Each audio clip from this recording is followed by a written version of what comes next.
A German hospital has introduced a robotic kitchen to provide staff with warm meals around the clock. The system prepares up to 120 dishes using pre-portioned ingredients and cooks meals ordered via touchscreen. Thank you for watching Find It.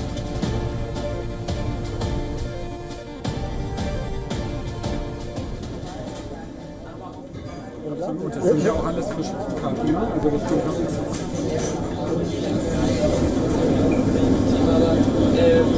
das ist dann trocken. Das wird eingeschmolzen. Also diese Rezepte werden erstmal.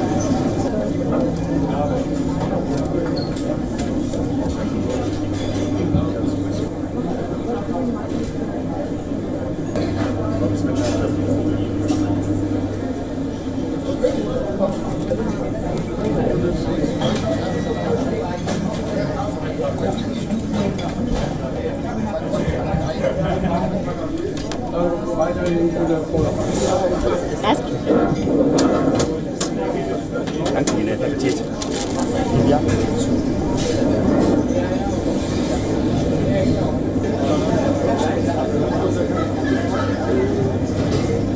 Aber ich finde, das ist absolut schwer.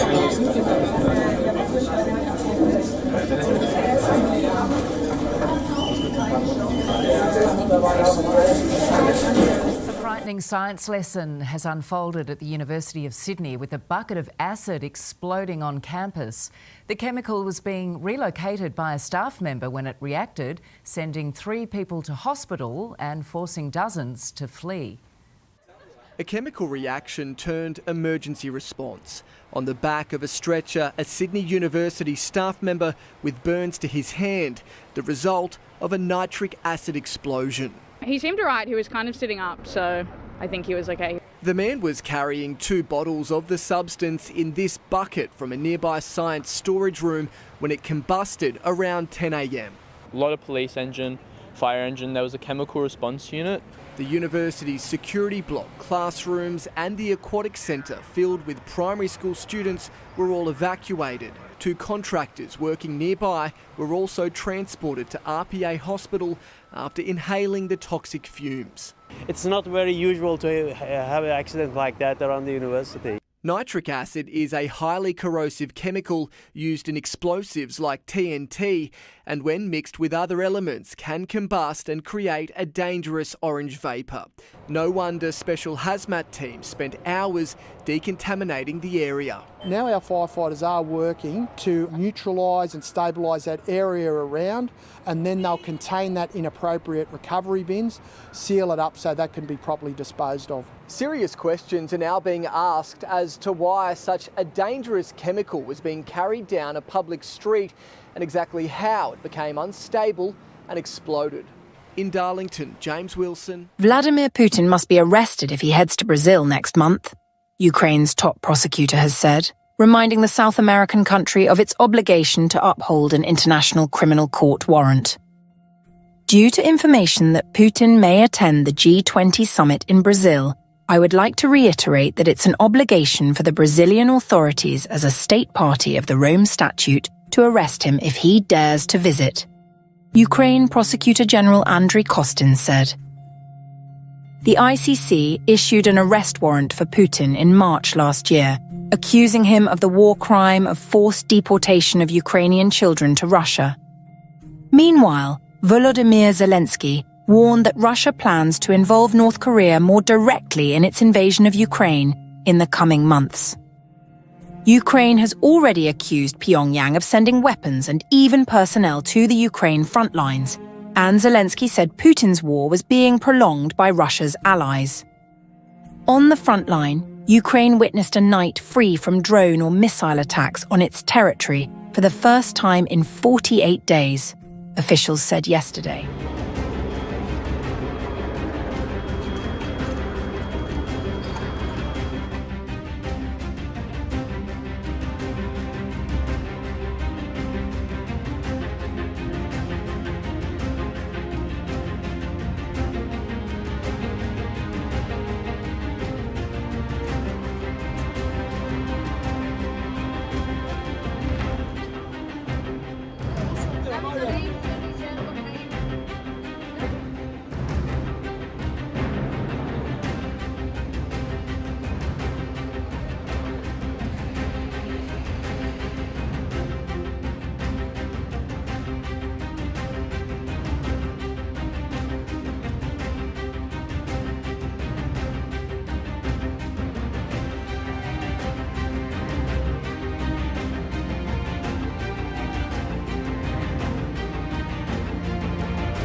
Our next story is about China's deadliest intercontinental ballistic missile. A few weeks ago, we told you that China had conducted an ICBM test outside its airspace for the first time in 44 years last month. Well, tonight, we have more information about the kind of ICBM that China has tested, and the details are horrifying. Not only has China made its deadliest ICBM yet, it is a weapon that basically threatens its rivals, especially the United States.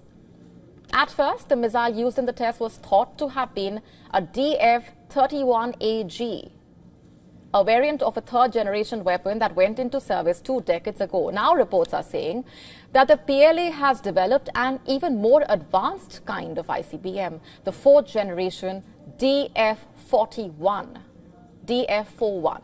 A weapon that can go further and carry more warheads. Here's what we know about the DF-41 ICBM. It was launched in 2017 as part of the Dongfeng missile series. It's a family of Chinese surface-to-surface ballistic missiles. The name Dongfeng reportedly means east wind. It is inspired from Mao Zedong's speech in 1957 after the Soviet Union transferred its R-2 ballistic missile to help China develop its program. Mao Zedong had famously said, and I'm quoting here, "There are now 2 winds in the world, the east wind and the west wind," quote unquote. First developed in July 1986, the prototype of the DF-41 was reportedly tested in 1994. It was transferred in 2010 to the PLA's 2nd Artillery Corps. It is the branch that oversaw conventional and nuclear missiles. In 2016, this was renamed to what we today know as China's Rocket Force. Between 2012 and 2016, the DF-41 is estimated to have undergone around 6 to 8 tests. In 2012, its first flight test took place, but no details were disclosed. On October 1, 2019, the DF-41 was first publicly unveiled during a military parade, marking the 70th anniversary of the founding of the People's Republic of China. And now here's what makes this lethal. The DF-41 is China's 2nd ICBM to use solid fuel propellant. And what this means is that the weapon does not need to be fueled immediately ahead of launch. It requires less logistical support, making it harder to detect and more likely to survive preemptive strikes. It uses a 3-stage engine to reach ranges between 12,000 to 15,000 kilometers. That is an impressive range. It would basically make this weapon capable of covering all of the US mainland with speeds of up to Mach 25. It can carry a payload containing several warheads, each capable of hitting different targets. Just how many, you are wondering? Well, Chinese state media has claimed that the DF-41 can carry up to 10 warheads, but experts have estimated that the missiles could carry around 3. 3 versions of the DF-41 are known to be in operation or under development: road mobile, rail mobile, and silo-based. Compared to its 3 predecessor ICBMs, the DF-41 is the most advanced. And just compare that with the American ICBM. Washington's only land-based ICBM in service is the LGM-30G Minuteman III. About 400 of the projectiles are deployed in the US. The Minuteman III was introduced in 1970. It has similar features as the DF-41, including a 3-stage solid fuel engine and an operational range of around 13,000 kilometers. 13,000. Meanwhile, Russia is also developing a new RS-28 Sarmat, RS-28 Sarmat, to replace the Soviet-era R-36M ICBM. It was one of the 6 new strategic weapons unveiled by Russian President Vladimir Putin in 2018. It is believed to have the longest operational range in the world at around 18,000 kilometers. In fact, China is considered to have one of the fastest growing nuclear arsenals in the world. According to the Pentagon, PLA's Rocket Force is advancing its long-term modernization plans to enhance its strategic deterrence capabilities. That plan includes the development of new ICBMs, and the Pentagon says China has doubled and continues to grow the number of launchers at most ICBM units. Just for perspective here, in the year 2022, the Pentagon estimated that there were around 350 Chinese ICBMs, including the DF-31 and DF-41. According to Stockholm International Peace Research Institute, China has added 90 warheads to its stockpile last year. Now it has around 500 warheads. It also estimated that within 10 years, China's number of ICBMs could surpass those of Russia and the US.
So who is crossing the English Channel? Who's actually coming? You see, we obsess with the numbers, and yeah, sure, 973 crossed last Sunday, 370 crossed the day before that, and they're being put up in hotels and private rented accommodation and social housing absolutely everywhere, and people are furious about the sheer numbers coming, furious that now over 1% of the British population that we know of are illegal immigrants. What we never talk about is who is actually coming. Now, I've said many times over the years, they are young males of fighting age coming into our country about whom we know very little. Well, here's a case of someone who we know a lot about. I want you to watch this film and think to yourself, is this the kind of person we want to come and live in our country? Is this the kind of person you would like to move in next to you? The guy's name is Madhupassa. He's been living in Stockholm. He clearly wants to be a big star on TikTok, on social media. He wants to become an influencer, and perhaps he thinks his chances are better coming to the United Kingdom and doing it here. Let's start off with a clip of him in Stockholm. So here he is, surrounded by young women, boastful, we would probably think generally making a bit of a fool of himself. As to how old those females are around him, I wouldn't really like to speculate. But before you know it, Matapasa is there with a group of young men, and guess where they are? They are travelling. They are on their way from Stockholm through Northern Europe, and at the minute they're passing through Germany, and you can tell from the noise that's going on, they are in a highly excitable state. No prizes for guessing where they're headed to. So they're camping en route, they've got their fire going, their tent up, they're making a series of exceptionally aggressive images. You might notice on his face a tattoo that looks like a Kalashnikov. I would suggest to you that's a pretty aggressive symbol, not the kind of tattoo that most people get. Now you'll notice that the flag at the top of this social media clip that he's posted has France, where he is now, and there's a Union Jack. That tells you where he wants to get to. So they're in a camp in northern France, partying like crazy, in very high spirits. And basically this is going out on social media. He's telling the world he's about to attempt an illegal crossing of the English Channel, and it's party time, because he knows nothing can happen to him. If he gets to Britain, he won't be deported, and even if he gets stopped in France, he'll try again. I'm not a great linguist, but this is perfectly clear. Matapasa is fleeing to the UK, coming to a home near you very soon. Now, here's Matapasa and the gang. They're on the beaches, they're in the sand dunes in northern France. This one has gone wrong. For the over 500 million quid that we paid the French to stop the boats, they do actually stop some of the boats. And in this particular case, they have been stopped, and he won't be crossing today. And he's not happy about it, because it's a lovely day. Beautiful blue skies, clear seas. I'm sure the white cliffs of Dover would have been standing out looking beautiful. He can almost smell the brand new 4-star hotel room. But today, it wasn't going to happen. Undeterred, he is still just outside Calais somewhere, live streaming last night, showing the camp, getting ready to come. A little bit windy for the next couple of days, but there's going to be a big opening coming on Friday, Saturday and Sunday of this week with very, very calm weather. And finally, here's a clip with him with a mate.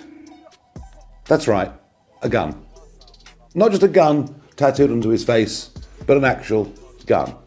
Matapasa will, without doubt, be in our country by the weekend. He won't leave. He'll be able to stay here for the rest of his life. That is almost 99% certain. I know that I get condemned. I'll be told that I'm being beastly, I'm being mean, because he's a poor refugee in need. You can see he's none of those things. Actually, he's here for a life to make money. He's here to lord it over us. Folks, these are the sort of people that are crossing the English Channel. This has been allowed by a Conservative government. The Labour Party will do nothing about it. Only Reform is determined to stop this. And we only stop this if we deport those that come here illegally, just like we used to 20 years ago. If you want to stop the boats, stop this rot, then please, you need to put your faith in me and Reform. I mentioned about Southport, the towns and cities that were going up in flames, and the mobs that were conducting whole-scale attacks on police officers. Nigel Farage seemed to disappear at the time. Didn't seem to hear very much from him at all about those individuals. Why wasn't he demanding private prosecutions? Why wasn't he lining up, declaring that these people should be called out for their actions against police officers, who we also conduct themselves extremely professionally, lining up, taking attacks, bricks, sticks, petrol bombs, etc.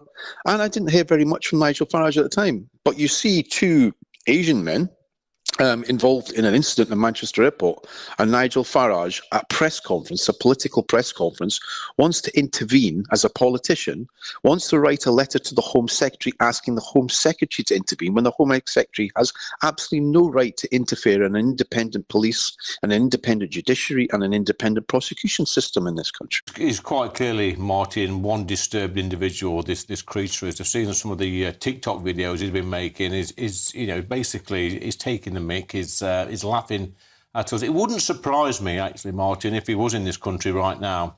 But it's very scary. I speak to Nigel nearly every day, as you're probably aware. He is genuinely concerned for his safety. You've seen the security he has to have around him. You know, what sort of country we're living in, Martin, where we have to have extra security men to protect our politicians. Now, I'll just say this. I was talking to an Iraqi gentleman just a few weeks back who made the journey here, and he could not believe that, you know, MPs like myself were just walking around town on their own with no security. Back in his own country, he says a member of their parliament would not feel safe to walk around their community. And you know what? Sadly, it's getting like that for some of our own MPs. It's a shocker.